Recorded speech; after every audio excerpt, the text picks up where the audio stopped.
So just doing a quick video to see if I can fix the floppy arm on X-Transbots Savant. As you can see, left arm super floppy, which I understand was a pretty common fault. Right arm absolutely fine. So I've taken the wheels off. There's a single screw that you can hopefully see there. The wheel goes onto the back of that piece there, and the screw goes through there. When you take that out, it reveals what looks like, if I can get this to focus, oops, I can't, how's that? Yeah, it looks like a soft ratchet, but there isn't really any resistance to it. Again, it's almost impossible to see in there, but on this side there is a pin, and it's quite clearly visible. See if I can put a bit more light on it, maybe that will help it focus. Not really. Take my word for it, there's a pin in there, and the pin is on the other shoulder as well, but unlike the one on the right shoulder, there's a ton of play in that one. As you can see,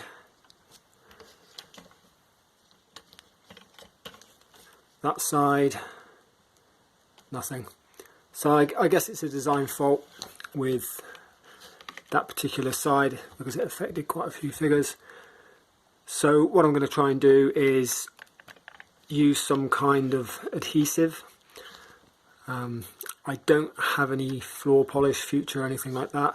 I have managed to blag some nail varnish. I know that's not ideal, and nor is super glue, but I don't have anything to hand, and future seems to be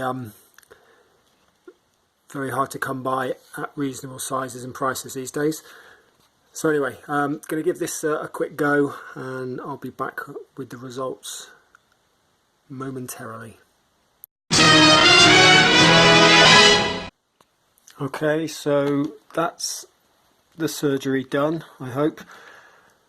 It didn't really work out the way I'd intended, and as you can see, I've taken the arm assembly completely off of the torso so I could get better access. So my initial plan was to use some form of sort of sticky gluey type stuff to get under the pin, but there just wasn't enough surface area to gum it up. As you can see, the residue's still there. Not overly concerned about that. So I adopted a slightly different approach, and as you can see, hopefully you can see if it focuses. Apologies. There we go. There are some teeth, but there's nothing there for the teeth to actually grab onto. And the problem with this arm was that the piece that goes in, there was a lot of wiggle, which is why there was a gap between the light blue plastic and the darker blue plastic, which is why the arm was just free falling every time. So what I eventually ended up doing was getting some tissue paper and a very thin piece of metal. I didn't have a paper clip to hand, but I did have a SIM extractor, which I promptly broke in the middle of doing this.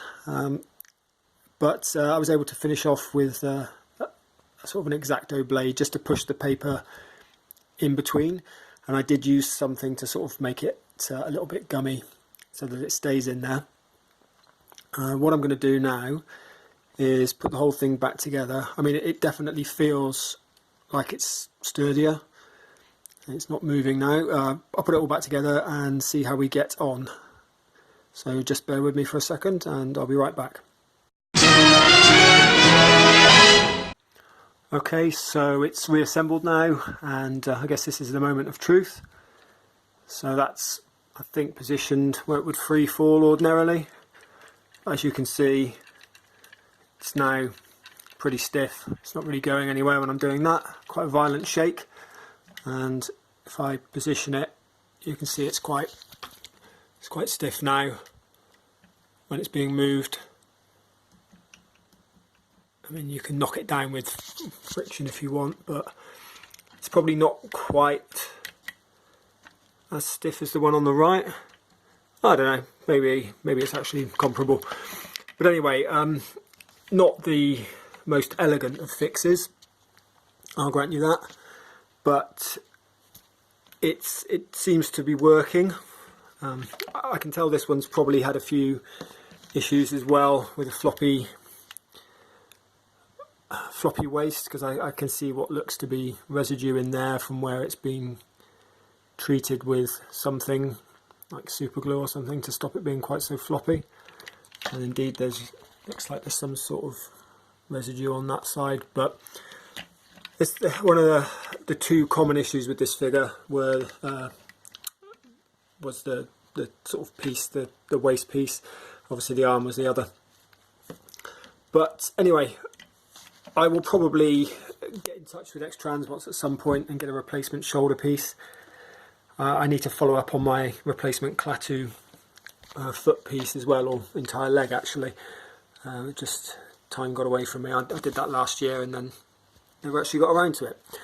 Anyway, if you've got this figure and you have similar problems to me, this might help. I mean, it might not last forever. It was a fairly quick fix, as I say, not elegant, but you know, it allows the figure to be posed slightly better than it ordinarily would be. Apologies for this being filmed in portrait mode as well. It's just much easier to handhold doing this than it was to try and get it up on a stand, because I need to do some close camera work. I know it doesn't look great on YouTube, but anyway, I digress. So yeah, hopefully you got something useful out of that, and yeah, see you next time.